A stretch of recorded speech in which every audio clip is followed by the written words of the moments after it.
You've probably noticed that the world is somewhat afire with the question of whether or not computer systems can autonomously make art. But this video is, I promise you, not about AI. I do have strong opinions about AI, but then so does everybody else. There's plenty of it on the internet without having to hear me wax on about it.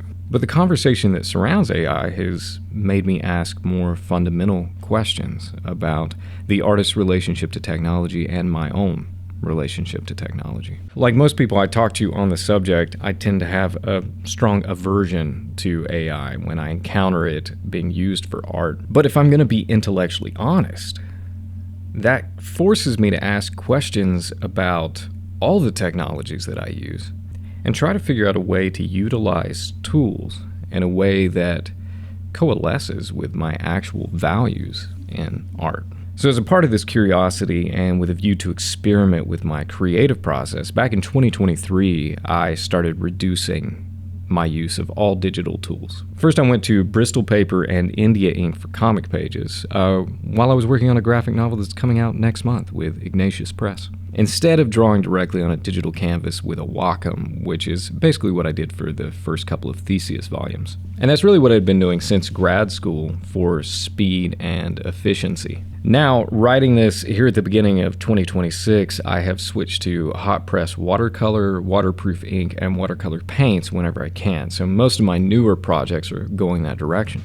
The reasoning behind this is relatively simple. When people use AI, I feel they're cutting out mundane parts of the process which seem unnecessary, but are actually critical steps towards developing mastery, depth, intellectual, and mysterious richness that makes art such a beautiful thing to do. Now, you might disagree with me right out of the gate, and that is fine. As I said, I don't intend to litigate the topic of AI here, but if that was the principle that made me uneasy about AI, I had to ask the question of whether other technologies I'd already been using had the same downsides to them. Being a middle-aged man now, as I have aged in this kind of tech-saturated world, it has become clear to me that every technology requires some kind of an exchange.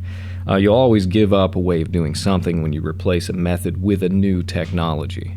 Sometimes that exchange is one that you want to make because you lose things that you're willing to lose in order to gain something that you want to gain. But sometimes you lose more than you gain, or what started out as an added convenience changes into a different effect that you never thought was going to be part of the bargain, maybe an unexpected exchange. I mean, have you ever forgotten your phone when you were going out and then upon realizing found yourself anxious, maybe even afraid? What if somebody tries to reach out to you about something important? What if somebody needs you? What if there's an emergency? What if? If technology has hidden effects that can only be seen with time, and then only really noticed once the technology is taken away, then I want to test and see what price I'm truly paying with the adoption of various technologies long before the era of AI. What exactly have I already given away in exchange? So a few of you might at this point be pouring sweat and hacking away at the keyboard as the words, "A pencil is a technology too," usher forth from your deepest essence as water cascades over the falls. But I'm aware that this is the primary retort and refuge for many in the argument of technological adoptions. However, the notion that there's no way to distinguish between technologies is kind of absurd. You can distinguish them by their goals or by their effects, or even simple notions like how many actions the tool takes after you're initiating action. And that's basically off the top of my head as I'm writing this. With some thought, I'm sure you could come up with 1,000 angles by which you could slice the technology pie and create species of tech according to legitimate distinguishing features. There's interesting questions to ask about all kinds of tools, but my first concern is the effects of digital technologies, as the overwhelming digital revolution has remade the workflow of artists and countless other facets of life in unprecedented ways and at a very, very high speed. And all of this is still really new and very experimental. So that brings us to the heart of the video. I wrote down everything I've learned over the last couple of years of scaling back digital tech and picking up traditional tools. The first set is a little more practical, and the second is more philosophical, but frankly, they're all a little bit philosophical as well. And the last one is a full-on rant, indulging my feelings to the greatest degree, so hang around for my equivalent of a meltdown. If you're an artist who is grappling with these same questions, this is for you. You are the audience for this video. It's not a prescription. This is simply my own experience shared to help anyone interested in reflecting on these questions for his or herself. So all of that said, introduction done. Let's get to it. But before we do that, a word from the sponsor. I'm just kidding. I don't do sponsors. I thought about it for a bit, and I've gotten some little offers. You know, this is a very small channel, so little offers. But one of the reasons I even disappeared for as long as I did is I was rebuilding this studio in my basement, and then also trying to think about things like, what do I actually want to use that for? Do I want to do sponsors? The answer is no. I don't want to do sponsors unless they were like really tiny companies or individuals, but that's neither here nor there. All right, on to it. Digital tools make us afraid to leave them. So I mentioned this in passing just a little bit ago, and this is something I noticed first to myself in terms of art tools. I moved from paper and pencil to fully digital in about 2012 while I was in grad school for illustration. I bought this 22-inch Wacom Cintiq, which actually has my teleprompter on it right now, and I've worked it to death for the past 13, I guess going on 14 years. It's got some scratches on it, but otherwise it works perfectly. I invested in it because I hoped it would help me produce work a little more quickly and with greater precision, and it absolutely did. It became very quickly my primary drawing method. And my skills undoubtedly grew during the decade that I was using this lovely device that you can't see because it's out of frame. But I did run into one of those unexpected outcomes. My skills on the Wacom didn't quite translate back to pencil and paper in totality. It's not as though I wasn't becoming better at drawing. I definitely was, but there were many aspects of digital related to precision, control, and this kind of infinite safety net of hitting Control-Z for errors that made me feel very safe, and with a paper I felt exposed. And so I stopped drawing on paper slowly as that little extra bit of discomfort and friction grew and grew. And soon I wasn't even carrying around a sketchbook anymore. I preferred only to draw with my expansive digital setup. And despite what you might hear, needing access to expensive equipment to create does not actually democratize art. It imprisons the artist and it creates dependency. But I'll allow, maybe that was just me. Maybe nobody else had the issue. But I teach at a college level full time, and I have done so for over a decade. And then the iPad kids arrived. And these are not the ones who had iPads when they were toddlers, like we talk about iPad kids now. Instead, these are the ones who had learned to draw using Procreate and an Apple Pencil. I would describe their relationship to these devices as, and I'm only being mildly hyperbolic here, a toddler and a security blanket. I had still come up on paper, and I still used it for brainstorming, even though a lot of times I had to force myself to do it. But I did have a sense that there's something valuable about working loosely on paper that's difficult to put your finger on. But these students were absolutely shackled to these expensive machines. People draw differently on paper. There's a looseness and a freedom that comes with it. Digital is far more restrictive, precise, and regimented. When you're confined by battery charge, and screen brightness, and screen size, other little givens of drawing on paper, like sketching outside, becomes more difficult, and it often vanishes in our pursuit of ease and comfort. No more forest walks with a sketchbook, no quiet moments of drawing without the anxiety-rich world of social media hovering just behind your canvas. I saw myself in those students. I've noticed that an artist who mostly works with traditional tools can easily work with digital ones, once the ins and outs of the software and the hardware are learned, but the reverse is quite different, and it is more difficult. To work primarily on paper is to kind of accept the looseness by default and then enjoy the precision of the digital side. To work primarily on digital is to become accustomed to precision and find that paper strips away that sense of safety. And just like when you leave your phone behind, the artist now feels afraid. Traditional tools are slower, in a good way. Much technology, broadly speaking, has been focused on limiting the time that a task demands. This does tend to accomplish the goal, albeit not as cleanly as we would hope in many circumstances. Cars obviously became widespread to speed our travel and our commutes. But then towns were built around the expectation of cars, and distances between things that were once close together by necessity now drifted apart to suit all sorts of conveniences, not least the creation of parking lots that buffer every business and property. So we spend as much time, if not longer, on our commute as before cars, except instead of a walk through town, now you're stuck in traffic. But beyond the very practical concern of time, there's a very different quality of experience to be had on a walk as opposed to a drive. The speed of walking allows you to take in the difficult to detect nuances of a place, all of its particular beauty. And if you drive anything like me, I can drive for years and not notice half of the buildings or locations or sites on my given drive. It takes me a very long time to notice basic things. I have found my relationship to artwork to be similar. Mixing colors, fighting with the viscosity and the drying speeds of various inks, even measuring out the trim and bleed lines of my compositions and comic pages. These struggles acquaint me with the physical reality of my work through a phenomenon not dissimilar to what the internet loves to refer to as touching grass. The experience itself is aesthetic, despite frustrations, and healthy in part because of the frustrations. In addition to its distinct tactile pleasure, there's also an underlying practical reality.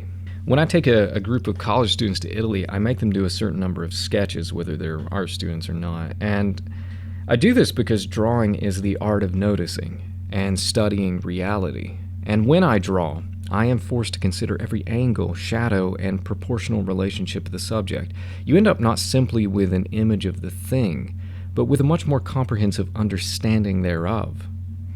Far more than the human mind is designed to glean at a glance or even a long look. Because in drawing, the hand mimics what the eye and mind processes, and that reality becomes entrenched in the memory and in the heart. This effect exists in digital drawing as well, and I'm really only claiming that I get more of it when working traditionally. It's a bit like Aristotle's virtue of the mean. Too slow, and you would know every single line of whatever it is you're drawing, but you would never finish anything. Too fast, and the quality of your work suffers because you lack comprehension of what you're drawing. The place where I think digital fails most in this process is in corrections. If something is sized wrong, drawn askew, or otherwise malformed, as our drawings frequently tend to be, digital tools provide a means of evasion. I'm never really forced to fully confront my error in my perception when undo sits beneath me as that safety net, as well as the many tools for moving, resizing, and otherwise escaping the frustrating reality of erasing and starting again and trying to see things properly this time. There is a value in the mundane aspects of creative work, of making art, a value that is difficult to perceive and even more so to explain. But I would defend that nebulous good to the bitter end. Traditional tools free you to wander and wonder. My digital work has always tethered me to a desktop. That issue is very practical. Building a computer that would allow me to swap out parts rather than upgrading the entire system was a matter of financial pragmatism. It has saved me a lot of money. But among the most obvious consequences of this workflow is that I was confined to the desk. And the more digital all the parts of my process, the more confined I became. I did try to get an iPad later, but when I took it outside to sketch while getting a breath of fresh air, the sun and the general outdoor brightness made this nearly impossible. It also got hot in my hands, or I'd forget to charge the battery, or the pencil would eat the battery of the iPad when connected. It was always some kind of nonsense. When compared to the ease of using a sketchbook and wondering about the world, there really is no competition. I understand that some parts of the process of artwork are simply confining by nature. Painting, inking, working large format, these are hardly easy to carry around about either. Although I do move around my studio from table to table in here a lot more on paper, and that does help break the monotony of the process sometimes. But the sketching, the brainstorming, the planning, these are much more effective at breaking through the malaise when attached to movement, because escaping your usual patterns of thought is greatly aided by a walk among the trees, a stop at a cafe, or kicked back on the front porch. The other element of this category, to wonder, can be accomplished while stationary in front of a painting or a drawing of the traditional species, but not at all to be assumed within a digital context. When working digitally, the device that you use, the literal canvas on which you work, also happens to be an abyss where every distraction in the world that humanity has ever birthed can be immediately found. What's more, the platforms one finds on the internet are deliberately designed to waste your time and addict you to having your time wasted. Perhaps you've noticed. Just one of the major casualties here is that all of the focused work, and perhaps even more so those precious moments of kicking back, staring at the ceiling and pondering your next move, they are now blanketed in an incessant temptation to distraction. Your and my ability to wonder is, within these digital paradigms, truly under siege. There is more peace and focus without windows of escape. Connected to, but distinct from, this last concern about distraction, we as artists are continually faced with a question: what role does background noise play in the process of creating?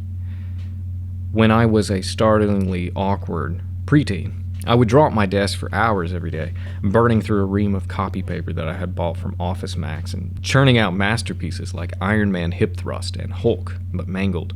At the time, I worked mostly in silence, only occasionally remembering that the really unbelievably cool kids listened to raucous music, and putting on Audio Adrenaline's Underdog if I really wanted to get hyped up. WoW 2001, the blue disc. My 1995 Sony stereo was the only window to the broader world that I had when I bothered to use it at all. And as an adult, when I began doing a lot of this drawing stuff more professionally, or while I was in grad school, I picked up the habit of watching TV shows or listening to podcasts while I was working. One day, I was reading the Animator's Survival Kit, wherein Richard Williams recounts the story of asking the legendary animator Milt Kahl whether or not he listens to music while he works. Kahl snaps at him that he's not smart enough to do two things at once. And if I was being truly honest with myself, I was already suspicious that my media habit was hurting my ability to focus and to think deeply about what I was doing. So I decided to draw again like I did in middle school, except this time with the inevitable sounds of one of my sons pile driving another one of my sons from upstairs. And I must confess, the experience of working with nothing but my thoughts as background was agony. Absolute agony. I hated it. Which really did make me wonder, why is this so painful in my 30s when it was so easy when I was 12? Shouldn't I have greater mental discipline now? Part of the reason for this becomes very obvious very quickly. Your mind uses moments of quiet to unpack and process things that we experience. Worries we hold, and it dredges those things up when you're alone with your thoughts. This is why you end up thinking about embarrassing moments from childhood when you're laying in bed at night. Turning on the TV and closing yourself into headphones, these allow you to evade that uncomfortable process.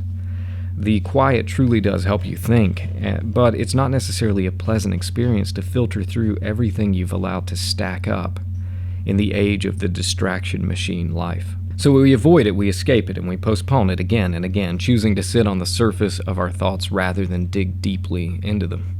And my work is better when I dig deep. Much of the initial comfort does go away, but not all of it. And I would be lying if I said that this is a part of this discussion that I have now mastered. I'm still constantly tempted to put things on to break the silence, but I do want to be capable of drawing and focusing when it's just me, a pencil and a brush, and any environment I choose. And I can only do that when denying myself the means of escape. So right now I'm probably doing half silence and half something to listen to, and I do use the stereo more, and I try to listen to music more than talk, but this is an experiment in progress for me. Material demands cooperation, not conquest. There's a journal article by the art historian and art theorist Yuriko Saito called The Moral Dimension of Japanese Aesthetics. In this, Saito argues that Japanese culture has a moral concern for material things, treating them with respect as though they have their own will. And she quotes a phrase from a medieval gardening book, Koan ni shitega, which she translates as the request of the object. This fascinated me when I first read it almost a decade ago. You can see the philosophy emerge in so many places in traditional Japanese culture. In Shinto, which is the pantheistic folk religion of Japan. In Ikebana, the flower arranging practice that involves cultivating the essential nature of the plant. And in Japanese gardens, which tend to use their natural landscapes rather than restructuring everything more like a European garden to bring out geometry. The Japanese version is a little more like the Appalachian parks that I grew up with. All this to say that you can approach the materials of art, ink, paint, pencil, clay, from more than one perspective. One option assumes that the material you're using, with all its eccentricities, delightful and frustrating, is making a contribution to the work and is not simply a means to an end. That the material's influence upon your artistic vision is not a problem to be solved, but a humble reality to be embraced. In this paradigm, I may be the guiding force, but my authority over the material is not total.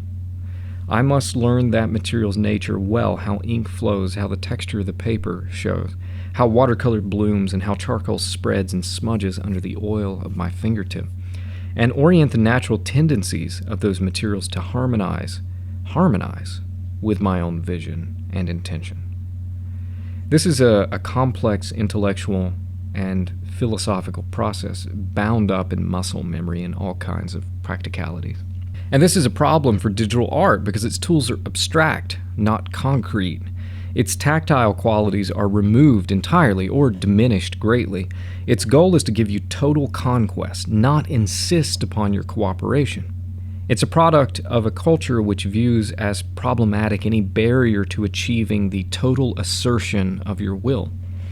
It condemns any influence on your artistic vision as a corruption of that vision. This perception has all kinds of misery-inducing consequences, but I'll talk about that some other time in another video. For now, let me frame the appeal in a more positive light. I did not know what I was missing. The more I've engaged with physical, tactile media, the more I've come to appreciate the sensory delight that comes with that way of working. See, we as human beings, we have bodies, and we don't have them in the way that you have a car or you have a violin. Your body is not a vehicle that you pilot or an instrument that you play. It is in fact you. You are your body, and your body is a part of your being. And I use the word part because you and I are this mysterious blend of physical matter animated by divine breath, and that is the Christianity talking. But this is why violence, assault, and all manner of violation are such horrific evils. They bring harm not against the person's most fabulous tool, but against the person. And this is why feeding the hungry, caring for the poor and sick are such beautiful virtues. I mean, have you ever stood on a mountaintop looking over a valley while the wind creases your hair and reddens your cheeks with a cold bite? Or walked into a meadow just as sunset passes into twilight and felt the darkness gathering under the eaves of the trees and fended off a chill that rattles down your spine and signals that you've encountered something enchanting, mysterious, and beautiful. The pleasure of beauty is a somatic pleasure. It's a pleasure of the body. But the pleasure that comes from beauty is different in kind from other pleasures. Many forms of physical pleasure bring about a tinge of regret after indulgence. Imagine lying around all day watching TV or eating a dozen donuts over the course of a morning.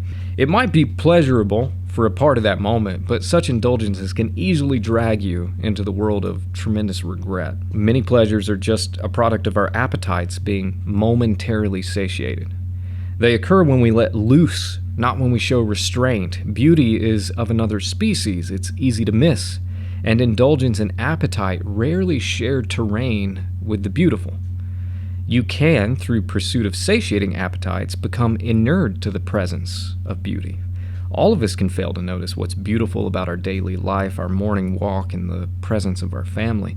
But all of us, in spite of ourselves, have still touched it, even if it has slipped through our defenses and we've taken it for granted. We've been moved by it, and millennia of poets and ascetics from every culture in the world have reminded us time and again that beauty is an inexhaustible feast of which we will never tire, provided we bring the self-restraint and the humility that prevents us from overshadowing it with our appetites. This is the experience of taking simple tools like water, pigment, a stick with hair on the end, and simple instruments borne by hand and eye which make every move a tactile deliberation. It's the kind of beauty that's subtly felt and tragically dismissed in the quest for greater efficiency. But in the example of the mystics and the prophets the world over, I know that great beauties rarely announce themselves. They are disguised by the mundane. We expect the grandiose, because we believe that the value of something ought to be demonstrated through its illustriousness, and leave no room for interpretation. But the mystical lives quietly in the folds of our daily walks. Its beauty is uncovered in silence, not witnessed on parade. It's small, but the effect of beauty is sometimes to rattle you where you stand. Sometimes. Other times, perhaps even more often, it's the slow accumulation of snow. Shimmering little points of light, all too easy to ignore. But if allowed to work its magic over time, it can change the landscape of your world. Belonging to an old tradition. I'm an American, and burned in my blood is a powerful sense that all things from the past are simply follies waiting to be improved. This is the American way, and really the modern way across the industrialized world. Our minds have been molded to think that the best good you can achieve in life is to do as you please for the maximum amount of time. We orient all of our lives around this perception of good. However, this does have an unfortunate and nasty side effect. It reduces the value of every potential activity to only how much it pleases you. I came into adulthood thinking this was so, even though no one necessarily ever said it to me explicitly. It's in the very air we breathe, through the stories we tell ourselves as a culture, where this notion of the greatest good is simply assumed to be true. And without delving into the decade-long deconstruction, which has freed me from that unhappy perspective, I can say that I no longer believe it to be true. There's a great value in doing things that are hard, often unpleasant, and even occasionally agonizing. Philosophy throughout all of human history has understood this to be so. But there's also a value in being part of a chain of tradition passed down age upon age. That's a different kind of good. And it's also one that's easily forgotten or dismissed. Often in the stories we tell nowadays, the desire to be a part of something bigger than yourself is painted as a character defect, or at least treated with great suspicion. This is, after all, the very antithesis of burning all your influences in order to achieve the totalizing freedom of your true and authentic self, which typically amounts to indulging the maximum number of your appetites without restraint. This is why most people express themselves primarily through the products they buy. Instead, this view of yourself as a part of the chain of history is a pleasure taken from the sense of your place in the world through connections to others, past and present. It entrenches you in the chain of history and equalizes you with the people of the past, and engenders a sense of responsibility to their memory. It is a tremendous source of fulfilling identity, which need not devolve into mindless tribalism or some cult-like abdication and assimilation into the collective. It is simply the pleasure of knowing that you're not adrift, lacking time, place, and history, but rather that you belong. For a long time, the notion of where I came from meant functionally nothing to me. At the age I am now, I'm immensely proud. My family first came to East Tennessee in 1825. It's 201 years. There's a legacy there, and these hills and these trees and the whitetail and the bears, they're a part of me and of my family going back for 2 centuries. But it's not just about where you're born. The things you engage with leave a mark of connection and smaller pockets of identity that reinforced historical tether between you and the past. When I take up the physical brush and pen, I join in the tradition of painters and draftsmen across the ages who use these same materials and towards the same goal of beauty, storytelling, and the pursuit of passion. I mean, anyone who engages in the painstaking creation of art already joins into a venerable tradition, regardless of the tools. But the tactile tools only draw me closer to that sense of my place in history. And if we value this tradition and our place in it, we seek to honor it while we navigate the appropriate flexibility. Obviously, I'm orating to you through a very modern digital window, but I also wrote this entire video by hand in a notebook to ensure a more careful and deliberate process of thought. And also because this is how people worked out every great essay, poem, and novel until only the last century. I want the same skills. I want to participate in that tradition that so many heroes and wonderful writers wielded to elevate our spirits and inspire our contemplation. And if contemporary writing is dominantly typed as opposed to handwritten, that's good enough reason to at least question whether or not rejoining the tradition of handwriting might improve it. Not every method of the past is a problem to be solved, and I have found beauty and practical benefit to embracing my bond with the past through the tools of human creativity throughout the ages. Every work an artifact. The last 20 years in particular, although the seeds had certainly sprouted long before, are marked by a stark disdain for two fundamental human experiences that one would have taken for granted during any of the vast eons of human history: touch and presence. When I was a kid, I made a trip to Universal Studios in the late 90s, and they had on display one of the DeLoreans used in Back to the Future, and that crazy time-traveling train. And I recall trying to reconcile in my mind that the thing in front of me I had truly seen on the screen in the movie. At age 20, I visited the Tower of London on a university trip, and I saw the spot where Anne Boleyn had been relieved of her head, and I was transfixed at that patch of grass where grotesque violence was named as the King's Justice. And for as much as we disdain it in a digital age where the body is something to be circumvented rather than revered, such a sensation of presence is quite meaningful to us by instinct. This is why we stand in awe before museum artifacts and cherish our moments before great works of art and weep over the belongings of lost loved ones, and hoard our love letters with nostalgic delight. The cynic may debunk the object as mere material, but we as human beings with agency in the world have imbued these artifacts with meaning which others might recover long after. When I, as the viewer, stand in the presence of the work of the artist, I and the artist share a world. The brushstrokes, the chisel work, the surreptitious coffee stain are all evidence of an artifact owned in its creation and then released to the rest of us. A sacrifice by the artist who made a gift of his labor through the sharing, and with whom I unquestionably share a real and tangible world. And when I'm the artist, my touching of the material acquaints me with the sources of my tools, and it orients my mind in accordance with the truth that my will is not total.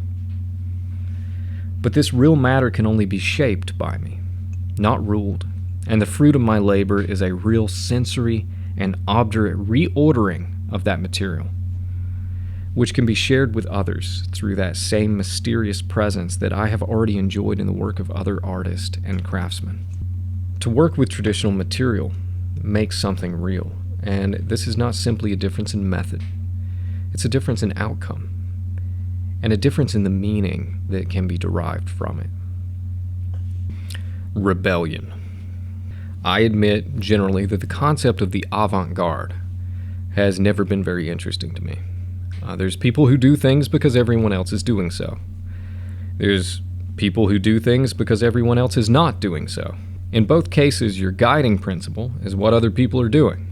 And I believe with conviction that the better path is to unapologetically and vehemently pursue that which is good, or at least what one sincerely perceives to be good, in spite of all the messiness that will still inevitably retain. This will sometimes align you with culture and sometimes not. Simply challenging norms has always seemed to me a pretty dull endeavor, which detracts from more meaningful pursuits. However, there are moments when one's pursuit of good places him squarely in opposition to some set of societal standards which are so annoying and boring and dim-witted and idiotic and intrusive and ugly and unpleasant and obnoxious and boorish and bereft of aesthetic and absent of value, which harangue you incessantly to be a lesser version of yourself. In those moments, you get the very real pleasure of annihilating as many of those things as possible from your life and being as disagreeable, unmanageable, and confrontational as you like. Because every technology that I've believed in the slightest intended to make my life easier, or make me a better or more efficient artist, has not only failed to live up to this promise, but has incessantly betrayed me, made me dependent, made me believe that I need their stupid new tools to craft anything worthwhile. Also, they can abuse me for the profit of their actual customers, their shareholders. Take a company like Adobe, who markets themselves as tools for the creation of art, but I truly believe that they would gladly kill every good and beautiful thing on earth if doing so made the stock price line go up for just one more quarterly earnings report. This is every corporation. This is every CEO. The exceptions are too minimal to note, because at a certain scale, at a certain size, they abandon their humanity. Even if they wrap all of their products in virtuous, benevolent language, they will call all of it benign, and that's because they have a total comfort with lying, and because no fish bites an empty hook. And if you look closely at the bait, you'll see that it's never virtues that are being offered. Those require self-discipline, practice, and humanity to attain. No one can do it for you.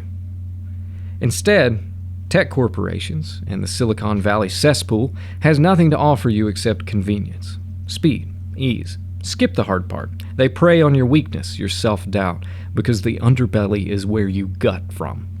The souls of these people are stained by hedonism and greed. Consumption is the only thing that they know, and because they've slithered to the top of a pile of bones, they convince themselves it was their wisdom and merit that achieved such heights.